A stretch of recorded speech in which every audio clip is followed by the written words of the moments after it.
conducting himself like a knucklehead on a couple of occasions. I have no idea what I'm doing.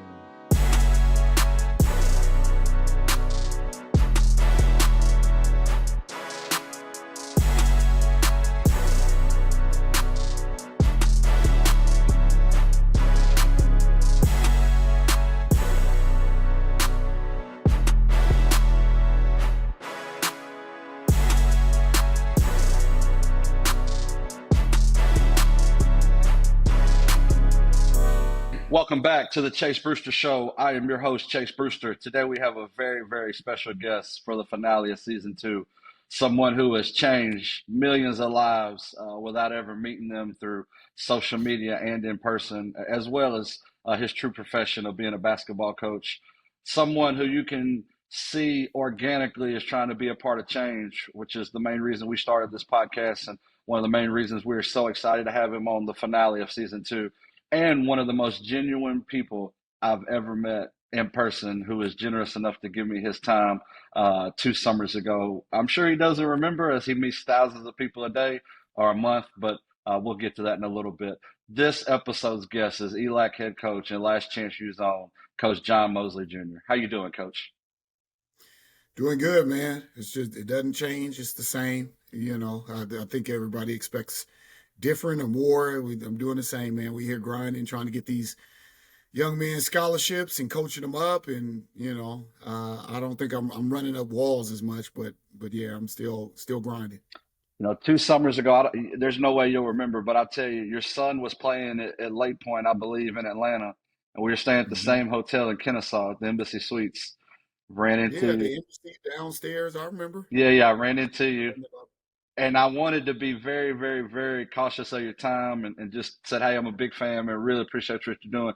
And we stayed and kind of hung out for, 10 minutes. It was obvious that you didn't mind talking to people and, almost kind of enjoyed, I guess, meeting other people. And over the next couple of days, we were both there, saw you in the lobby. I mean, obviously, you're very recognizable now, and you are who you are. But just to, to meet somebody so with a profile like you and be so down to earth, man, as someone who kind of in this profession, I was super appreciative of that. And those that don't ever get a chance to meet you, I feel like it's important to start that out because you were very generous with your time, and we appreciate that.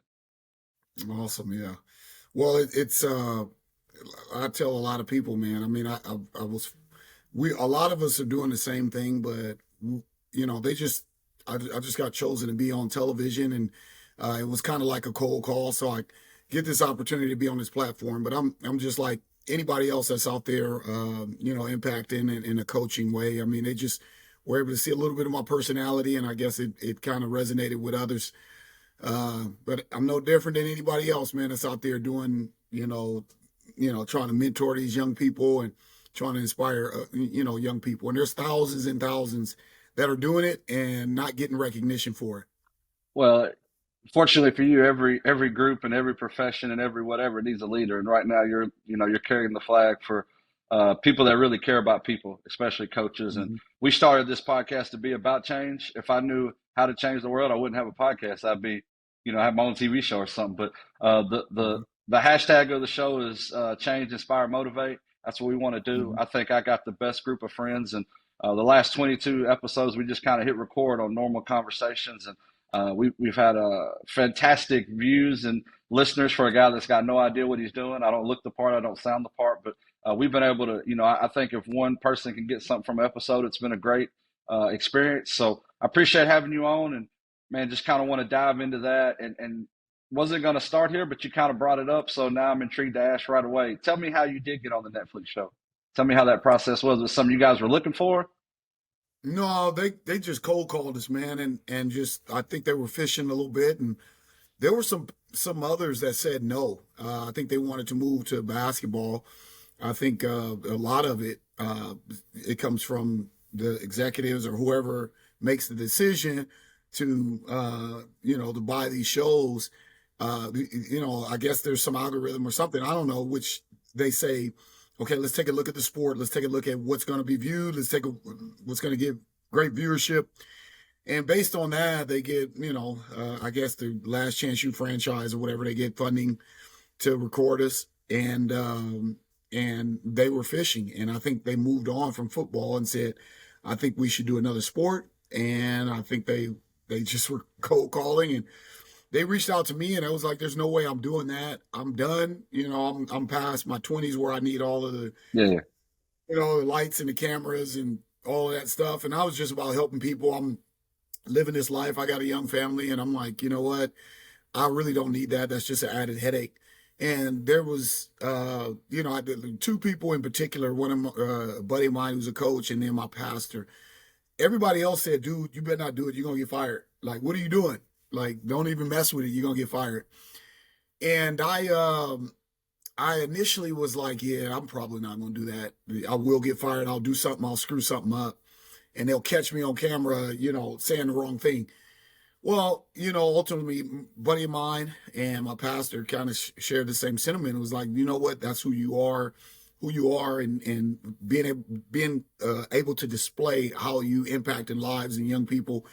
And I'm like, yeah, but how about once the camera hits, I'm starting to feel myself and I fall off, kind of like I watch a lot of reality shows, and you watch a lot of that stuff, right? And then eventually those cameras are around so much, and they start to slip up and they start to do things that are like way off, and they lose some credibility because of that. And I'm like, I don't want any part of that. And they said, well, that probably won't happen for the person that you are. And I'm like, okay, we'll see. But ultimately, we just agreed to it. They were fishing and cold called, and I think it worked out for them. For the majority of that franchise living out here, they had done the shows in East Mississippi and Kansas, and then up in the Bay, and really they're based here in Southern California. And so for them to do that, and for them to find a spot like this in a community college, and we kind of had I think we had some of the stories that they were looking for. We had the young men, we had the success as well, and we had the highs and lows. We weren't too high, we weren't too low, and so they found some great stories. And I just think the editors, it was magical. The editors had, in my opinion, I say, man, God had his hand on the editors, because a message that I would want to get out, I think it got out, that, I wanted, me personally, I'm a man of faith, and that first and foremost needs to, make sure that message is there. Like, I'm just not a coach who's I'm not just a coach who's trying to get wins and move up the ladder, but trying to inspire and help these young men and move them out. And then also to show that there are people out there that need us, that need coaches and real mentors that are going to live out the burdens with them. And that was displayed, and the editors did a good job of putting that together. But it was a straight cold call. And I was like, man, I didn't even know what Last Chance U was. I was like, I kind of heard of it. I saw it on Netflix. And then before I even agreed, I went and watched a little bit of the football. And I said, dude, that's not me. I can't do that. I thought the show was going to be boring. I said, it's going to be boring. I mean, I was like, dude, you assume that they're going to look for just the most grossest stories and follow the gross stories. And they said, no, we're going to follow. We only can take the content and then put the stories together based on the content. I said, all right, man, don't go poking and flipping, rocks over trying to find, some crazy stories. And they didn't. So, from that standpoint, that, they built my trust, and it was great. It was good. The first season in particular was really super duper authentic, because we didn't know what to expect being the first season to do basketball. We saw football, but basketball, we didn't know what to expect. We didn't know what it was going to look like, and how they put it together. That it was really great. How much of an impact did you have on the storyline, and when did you get to see like the actual episodes compared to when they were complete? Like, were you a part of the process as they were making the 8 or 10 episodes? No, not a part of anything, and I might have screwed it up, but I wasn't a part of it. And I think they make it clear that when you do a documentary or docuseries, or at least the docuseries, there's they just collect content and then they put the stories together. So you actually don't know, and you sign off and say, well, you give them the right to put together the content. And so that was a little bit scary. I was woke up in a cold sweat one night, like, what did I do, man? I screwed up. I shouldn't have said this. I shouldn't have did that. But they were great about putting together the right stories and the right things. And I had no, and I got a chance. You get a chance to watch it maybe a week and a half before it comes out. I don't get it early. Some of the producers, we got great relationships. They'll send me a clip like, dude, you guys were so funny on this, and they'll send a clip to our phones, and they were like, dude, you got to see how this is going to turn out. And we will watch, maybe a 30-second clip or something. But beyond that, didn't get a chance to see the whole thing, maybe a week prior to the show being released. How disappointing, and you can, if I'm wrong, let me know. But they've said they're not going back for season 3, correct? Yeah, I think not just them, the franchise, but it's the, it's Netflix, man. They got some way that they figure the direction they want to go in terms of how they want to spend. I mean, ultimately, that's what it has nothing to do with East LA College or Last Chance U or the stories. It's about, the bottom line. And the bottom line is where they can make the most money and where they can have the most success for the Netflix brand. So I guess doing another one, a lot of people want to see it, and the fans of the show would enjoy it, but it wouldn't benefit Netflix. So I don't think they're going to return. That's what it's all about. But those who put the show together, they said they would have loved to return. I don't know if I would have done it. Like I said in the last, it's consuming and tiring, and you start to lose yourself. I can see how movie stars, I can see how, I can see how you lose yourself. You start to become consumed with the cameras a little bit, and I don't think I've drifted that way, but I can see how it happens, and it can become a distraction. The first year and first 2 years, I was like, I'm not going to let this be a distraction. Forget the cameras. But then when they come and they film, you don't let it be a distraction. But then when you see it on the show and everybody's talking about it, and then you rewatch it, and then you're consciously aware of the cameras the next time around. So I don't know if I want to, would even want to do it again, or because it's consuming to make sure that you represent what's really going on. And it was not a front, it's not fake, but you really wanted to be open. And I left it open. I said, if we're gonna do this, I'm gonna leave it open for them to see everything. And to the going home, just making sure they see kind of everything. And that takes a lot of energy to make sure that you make yourself available. Like you got a day, it starts 8 a.m. and you're mic'd up and they're following you, and then finally practice is over, you're exhausted, and you hand them the mic and they say, well, can we hop in the car with you and go to your home? And then it's like, okay, I got to call my wife. And she's like, no, the house is not clean. What are we doing? And so, and I never wanted to make them feel like, that they were a burden, so that they can, be creative and not have to work around, creating, so they can create a good picture of what was going on. And if I was tired going home, then it was good for the cameras to see that. If whatever the mood was, you don't want to play up to everything. Whatever it was, that's what you wanted it to be. So I opened the door so they can see everything. And that part can become consuming and tiring, and it can wear on you. How many cameras was it, and how long did it take for you not to be so awkward with them following you in season 1? Well, like I tell everybody, we got a camera on us all the time now. We videotaping ourselves 24/7. These young people, and we got followers. The TikTok world has got everybody on a camera, so everybody's used to a camera now, and it wasn't a big deal, because when you think about filming growing up, you think about, and I've been around filming growing up, and there's these lights and there's these platforms and big cameras and everything, and it's not any of that. They got really big cameras, but there's no lights. They're really quiet, and they just kind of follow you. They got the packs on. That's the only thing that's awkward is, they have the pack so that they can carry the heavy camera. And that's about it. And now at the games, they'll have, big cameras in the corner that can zoom in. These, they told me them cameras are $100,000, $200,000 cameras that they have. But it was so far away. They're great cameras where they can zoom in on you. it looks like the camera's right here, but they're zooming in and the cameras are far away. And there's some walking around. But I mean, even before the Netflix camera was there, I mean, we had videographers running around now. Everybody's got a highlight video. And so it wasn't out of the ordinary. After a while, you got used to it and you got familiar with all the cameramen, and everybody's kind of like family. We show up every day like, hey, what's up? You know, here's the mic. And then you just walk in and they just casually start filming you.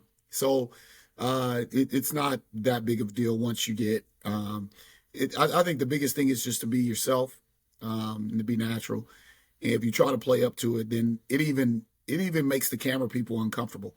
And I think we did a good job, myself, Coach Rob, and the other coaches, and the players. I think us being natural, it allowed the players to be natural, and I think it was able to, then you're able to put the stories together, the authentic stories together.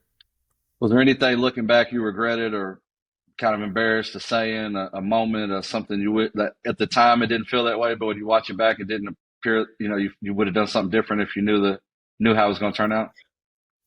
Well, it's all how it was edited, but the first season I think was okay. The second season, I think they came earlier in the second season, so they got me screaming a lot more, and that's me even in the first season. And it seems like it can be unbearable, but that's the way I wanted at the beginning. Very unbearable until there's a brokenness so that we can build back up. But that brokenness happens. We want to break bad habits. We want to break, I'd say to break these bad spirits. We want to break anything that's going to prevent us from coming together as a group. And so there's a lot of coming at, and I'm just relentless about coming at all of the guys and the players to just break down any disruption, break down selfishness, break down all of that, break down poor habits, poor behavior, poor response. And so I'm on it like that. And I'm just unbearable till it finally the will of what's gonna, not bring us together is broken. Once that's broken, now build up. They came the first season. It took a while to get clearance from Netflix. They didn't come until December to start filming. So they got the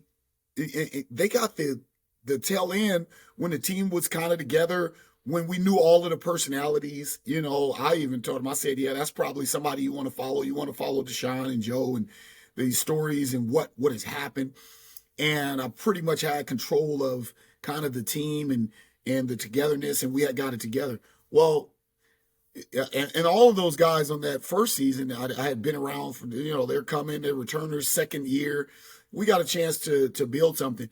Well, the second season of the show, mind you, there's only one returner, and that was Des Washington. And Des Washington barely even played in that on that first team. We were going through COVID. All of these guys are new. Nobody knows ELAC basketball. And that's one of the toughest things to do in terms of putting together a team when you don't have at least 4 or 5 guys that can set the tone. So we had no one to really set the tone. And so there was a lot of just, sharing habits and just going through it and trying to break guys down and build them back up and put pieces together. So if you notice a lot of the just intensity that I had in the second season, we weren't even in practice jerseys. That was like, it was like late August, September before we even started practicing really. It was like, conditioning and when you watch it. And so that's when I'm most ferocious, when I'm getting on everybody. And so that's what a lot of what was taken in terms of the coaching buildup. They wanted to share that story, that part of the story too, of how, so as they came in September in the second season and they showed the buildup and then eventually where the team ended up, and it showed the progression of the team and how I started with one group and then I go to another group, and the frustrations even for myself and of trying to put together a group, when we've all come together just this first time versus the first season of Last Chance U basketball. Those guys kind of knew each other. I just had to, we just kind of had to clean them up a little bit and tweak a few things to get us, and we were 29-1, and just like this year, which they didn't film, we had a lot of returners, and we made it all the way to the Final Four, and we were just a injury or a foul call away from, taking control of the game in the Final Four, and we go to the championship game and win. The team we lost to won the championship. So, but this team went further, and I felt a little bit better because we had a lot of returners. So, so that's what I would say. The second season showed me kind of a little more ferocious, like just relentless. But they caught me at a time where I am relentless in September, in October. And then as November comes, I have to start to build that confidence back up in the guys and say, okay, you guys got it. We're responding better. Okay, this is what we need to do now. And as we get in January, February, there's hardly any, there'd be one or two outbursts to kind of, make sure we get back on track. As a guy that was in junior college and coached in junior college, what a lot of people that hadn't been in that world realize is, everybody's talented, a lot of talented players, but there's a reason they're at ELAC. There's a reason they're at these schools. It's not all talent. And we could list there's academic, there's attitude, there's bad fit, there's, bad home life, there's financial changes, there's a million changes. But the most junior college speech ever, and it should be played everywhere, is when you give the speech of, hey, you have no options. You got no choices. I got 15 choices. And why it seems very harsh if you've never been in that, you got to be straightforward because those guys have came there, most likely transferred in, and it's easy to transfer again. It's easy to go, well, hey, I'm leaving at break.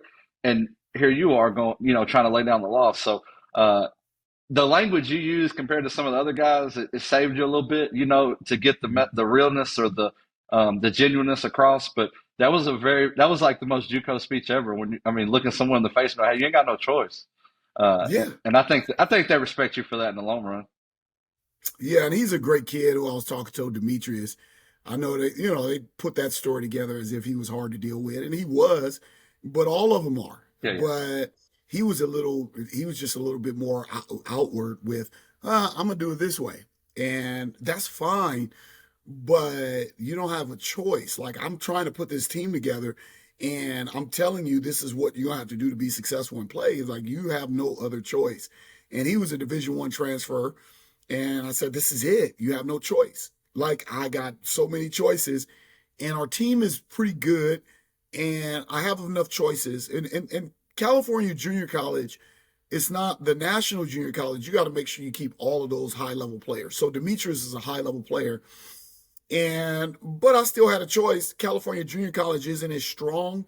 So, like, I can still take the guy who will dive on the floor who maybe is 5'10", versus Demetrius, who's 6'4" and can score and can be prolific. I can still take the 5'10" guy and win. You can't do that at some levels, You still got to take talent. You got to deal with the talent, deal with the attitudes. I think, that's what we deal with now at the high major levels. They got to deal with guys who want to collect those NIL deals, and they got to deal with those personalities. I don't actually have to deal with it. We can still win with guys who would just work hard and do the right thing and less talent. So I said, I got more choices than you got. If this is in the NBA, I'm here at the Lakers. At the Lakers, you don't have a choice. You better hope Anthony Davis is healthy. If he's not, then that's it. And then where else do you go? You better hope LeBron James is healthy. If LeBron James takes 5 bad shots in a row, what other choices do you have? It's just like, well, let's just hope LeBron, takes better shots, But LeBron is not coming off the floor. Anthony Davis is not coming off the floor and so forth. But here, I have more choices. I have more choices than you. That's what I was really sharing in that moment. That's just kind of what I felt. Speaking of California basketball, when we met in person, one of the things you brought up just casually talking is, I guess I didn't really ever think about this, but I guess the notion is that because you guys don't play the national NJCAA schedule, you don't get the respect you deserve across the country. So during COVID, I think you were telling me you guys were setting up maybe going to Kansas and playing or something like that. But how was that not only on the travel side, but just how good you are, and how good those teams are in your region, but you got to listen to it.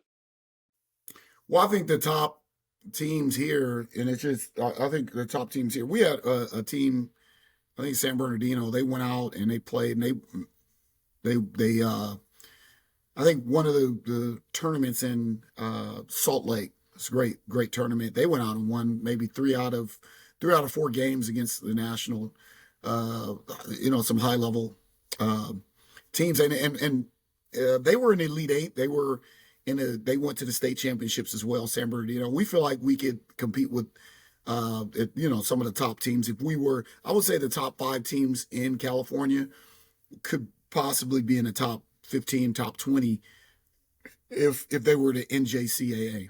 So that's what I feel. I think there are 2 or 3 more players. They have 2 or 3 more high-level players than the top teams in California. So if I'm a top team here, let's say I got 4 or 5 guys I think can play Division I. They may have 2 more, and that's just because they have scholarships and the reputation of it being a national junior college. But and for the most part, if we're a top team in California the year, I feel like we could be up and squeeze up there in the top 15 or top 10 in the national junior college,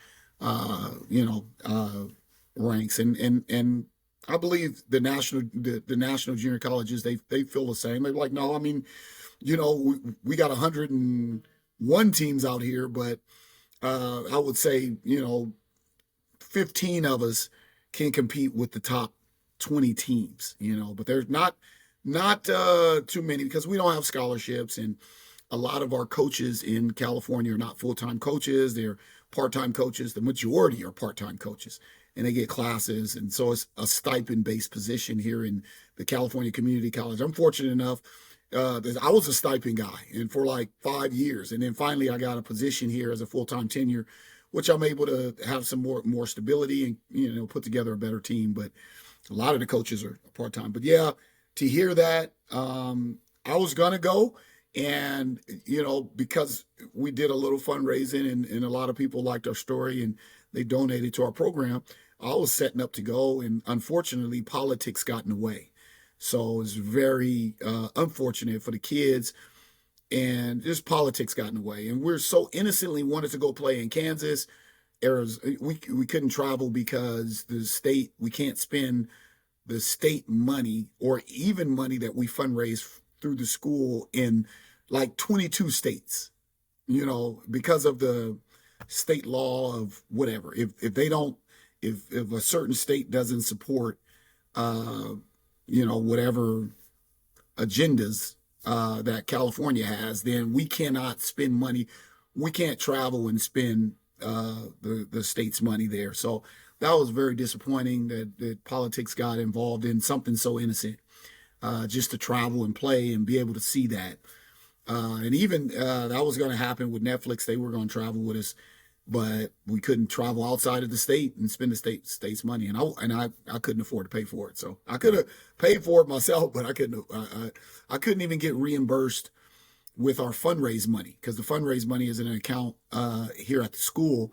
I couldn't even be reimbursed for it, even if I paid for it. So that was disappointing that we couldn't travel and that, at the highest level, they have these agendas, but, here, these innocent kids that just want to innocently go play, have an opportunity to be on display on a national stage for college coaches to see them, compete against other, national junior college teams. We're not able to do it because of some higher level agenda. Speaking of coaching and playing these games, a big question I got for you is, anybody that watches the show know at the core you love basketball, you love coaching, but you love people. Netflix and now that me and my wife have been in church more in Oasis Church and really, sometimes God puts his hands on certain people and, it changed the world, man, with the right platform. So how hard is it right now? You still enjoy coaching? You still love it? And I know the answer is going to be yes, but how time consuming is it to do both? I mean, you get these random podcasts, these interviews. I'm sure you're getting all these job offers and stuff, and you still love your 12 or 15 kids and want to move them on and get them better. And I know you're trying to win a state championship more than anything. So take me through that process right now as a human being on how life's changed. Yeah, it's just added more, but you know what? I've been selective about what I've taken on, and I'm just Mosley, man. I'm not trying to do anything extra that's going to remove me from who I am. And I think that's the biggest thing. There's been some opportunities that would have removed me from being able to, inspire and impact lives. I think you got to, if you're going to do that, if you're going to help everybody, what can we do to help?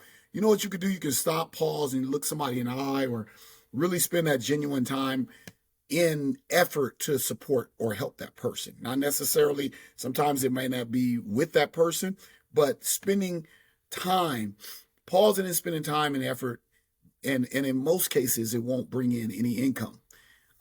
To spend time with somebody and help them fill out their financial aid, or help them, with their classwork and all of that. And so, anything that removed me from that, I've kind of said no to. I've had some high major opportunities, and I feel like, well, if I stay here, and I'm pretty secure with being here, and financially, I'll hopefully make as much money in the long run by just these, incremental steps, versus going and taking a big check at a Power 5 school that offered me an assistant's job where all I'd be doing is running around trying to find 5 stars, and what am I doing? I'm out there trying to build a brand. I'm trying to build a university's brand.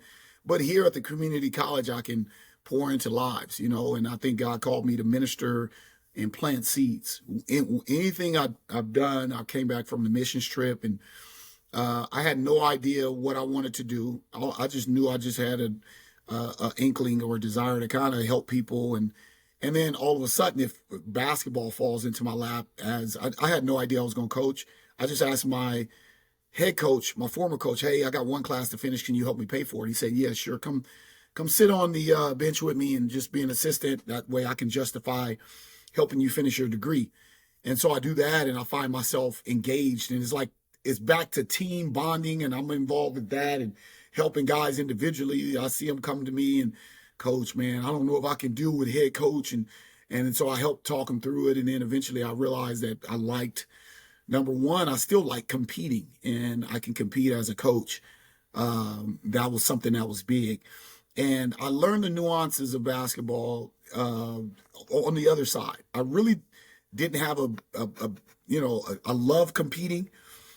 But then when I got on and listened to the head coach who coached me, and now I got him from, a partner relationship as a coach, I'm like, wow, this is fascinating. I can see the nuances and how things get put together, and how a team is fixed. And that was fascinating to me as well, how you bring a team together, how you can impact lives. And we did ministry with basketball as well. And that was something that it was just I was seeing all of that through my mentor and my former head coach, like all of the with integrity, being able to win, with integrity, honest winning, being able to do ministry. It was a Christian college that we were coaching at. And so I was able to see all of that.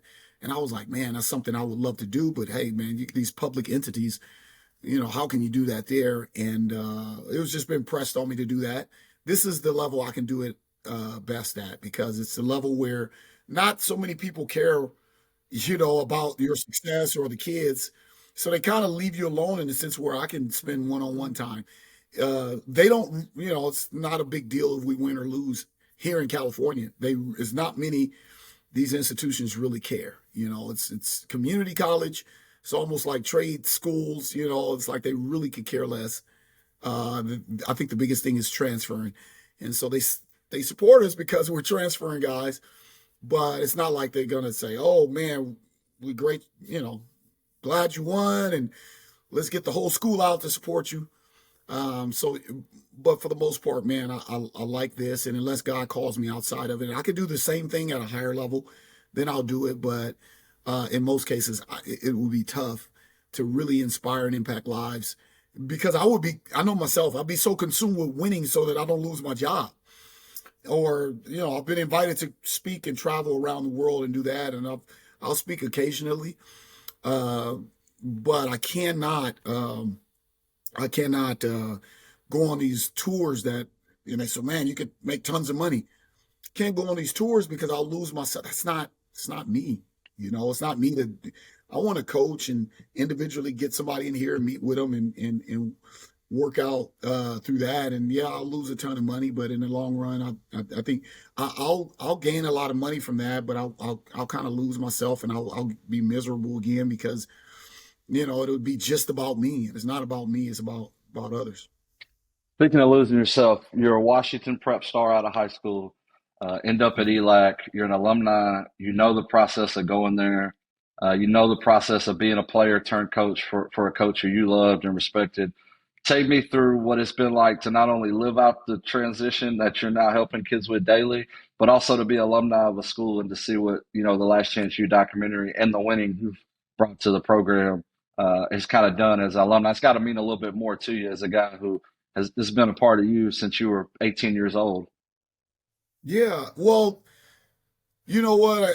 I think right now loyalty to a fault, man. I'm really, and I don't know if it's family. I don't know why. I don't know. There's something about me that likes to be loyal and stay loyal, and so being loyal, always coming and giving back and making sure that it's known where I've come from, and that anything that's come out of me or anything that I'm about is because of where I've come from. It's because of my high school experience, my junior college experience, my college experience, and be able to absorb all of what I can learn from those places, whether it's good or bad, and then be able to make sure that everybody knows this is what the makeup was and this is why. Not some, oh, I read this great book by so and so, or Michael Jordan inspired me. Like, yeah, I love Michael Jordan, but a lot of what changed my life was how I grew up, and that came from a high school. I grew up in the hood, and so I'll bring all of that to the table. They say, when you make it, you sell out, and I didn't want to. I'm not ghetto, but I wanted to make sure that that I'm gonna try my best to stay real in the moment and who I am, and all of the characteristics and a lot of the quotes and the personality that came out. It came from my high school and my experiences junior college and my family and my church. And I even worried. I was like, man, should I?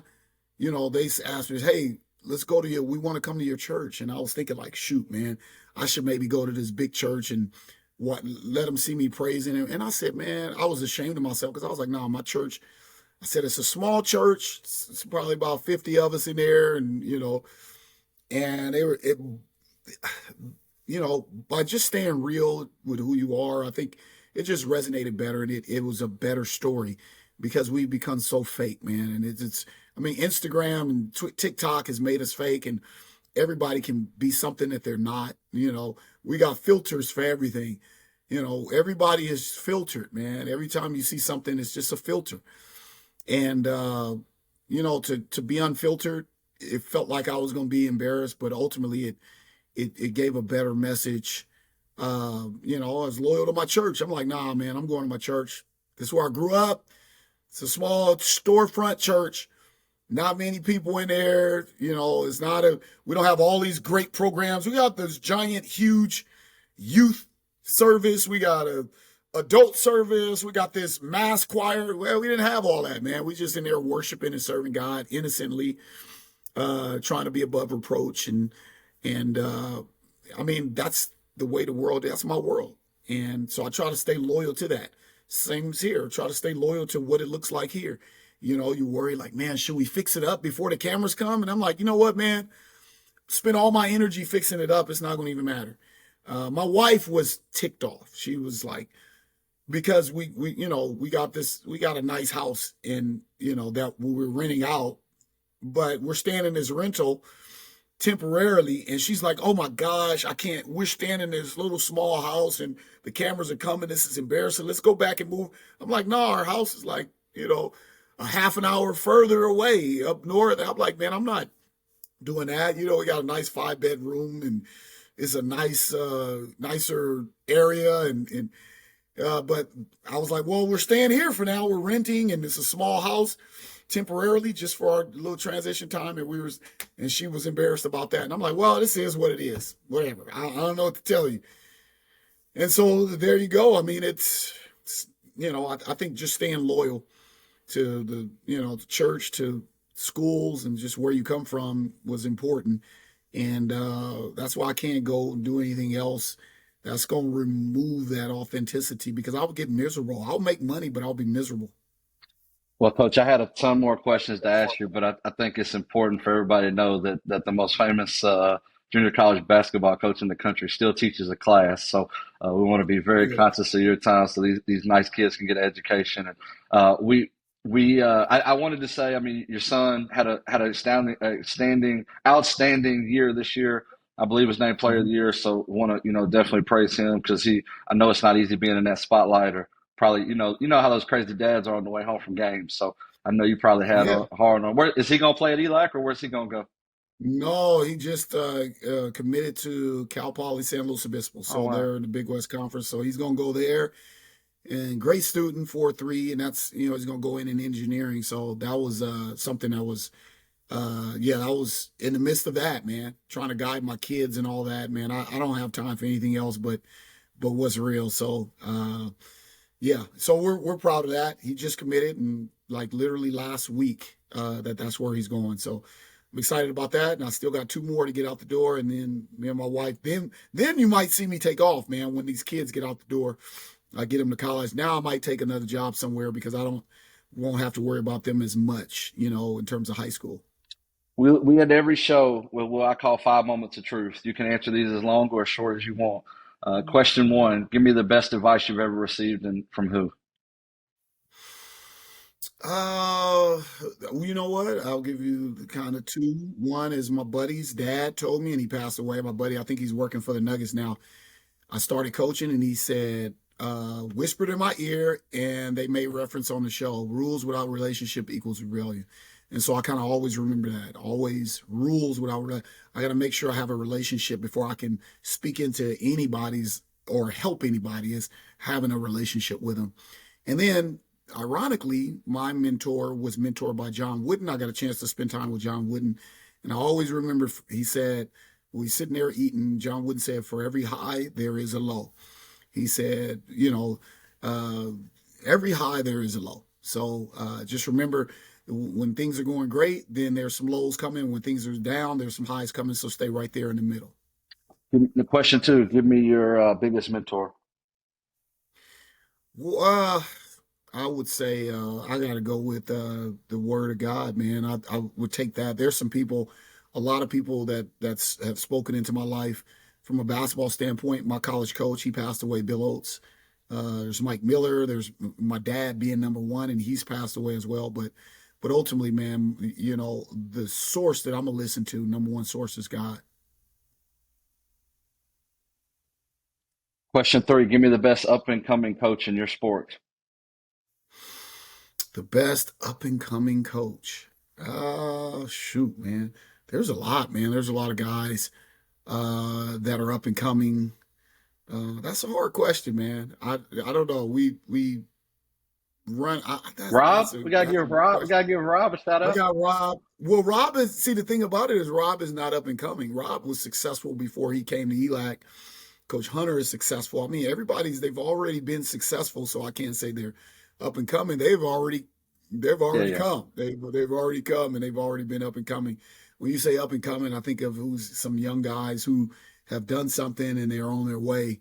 But those guys like Rob, yeah, man, he's phenomenal. I don't even know how I got him here.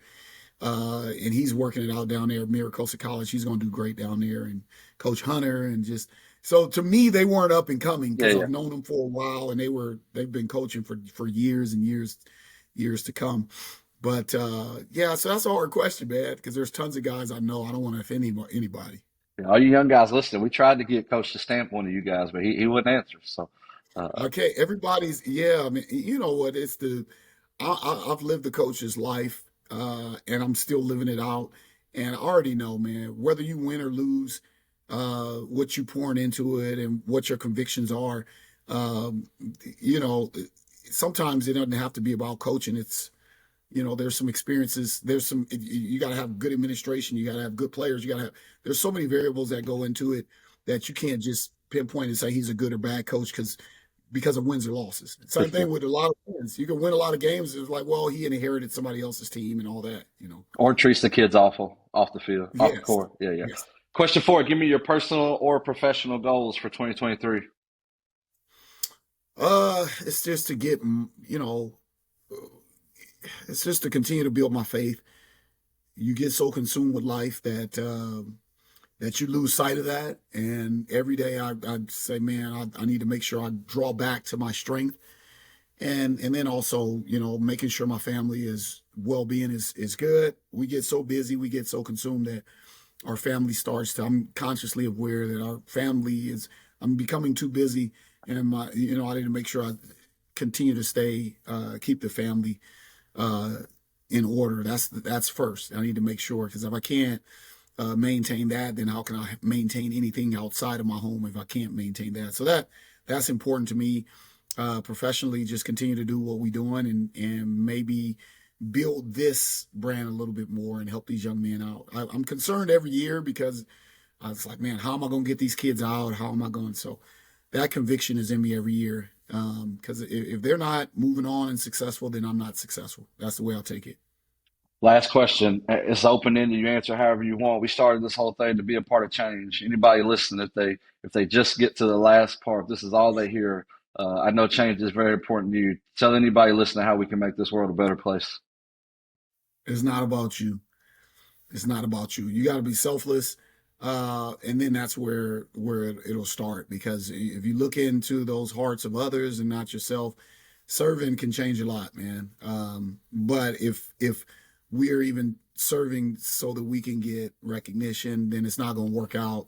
If we're trying to make change to get recognition, I mean, even if you're trying to create, and we talk about creators, and I think about my son going into engineering, and we went to an engineering school, which was amazing. We've gone and done those tours, and I look at all of these creators, and I'm thinking about all these creators, and the best creators come out of the passion to serve others. And even those that are rich, you look at the great creators, you look at Elon Musk, or you look at the Amazon or Microsoft or whatever. So yeah, right now they may be a little, narcissistic, they get a lot of attention, but initially, they wanted to help. They wanted to make change. They wanted to create something to make change, to make life better, to make things better. And it's selfless. You got to think about others let me think about what can help others. And then guess what? That'll work out. If you think about yourself, nobody wants that. Nobody wants to buy the product that's going to help you. We want to buy the product that's going to help everyone. And you work so hard, all those great creators. And I make the reference, and I'm not talking about in terms of people. I make the reference of those who've created or invented. They're literally consumed thinking about other people. Like, how can this help the disabled? How can this help the colored? How can this help the minority? How can this help the poor? How can this help the tall? How can this help the short? How can this help the overweight? And so they've taken into consideration all of that. They didn't take into consideration, okay, what can just help me? Because it wouldn't take off. So I think you really have to be selfless if you want to make change. And sometimes at the end, it ends up not being about self, but it really takes off because whoever's doing the creating, or whoever's, pouring into, or whatever their initial intention is, to serve others. Coach, I appreciate it. I can't thank you enough. I know you got to get to class. As a guy that loves people and just loves, fascinated with successful people outside of baseball, I can't thank you enough for coming on the Chase Brewster Show. I know you get tons of requests and all kind of stuff, and I just can't thank you enough, man. If I could ever help you in any way for spending these 50 minutes with us, you got it. No problem, man. I appreciate you, and we definitely wish you guys luck next season. And again, if we can ever help, please let us know. Awesome. Yeah, thanks for having me, bro. Thanks, Coach. He conducted himself like a knucklehead.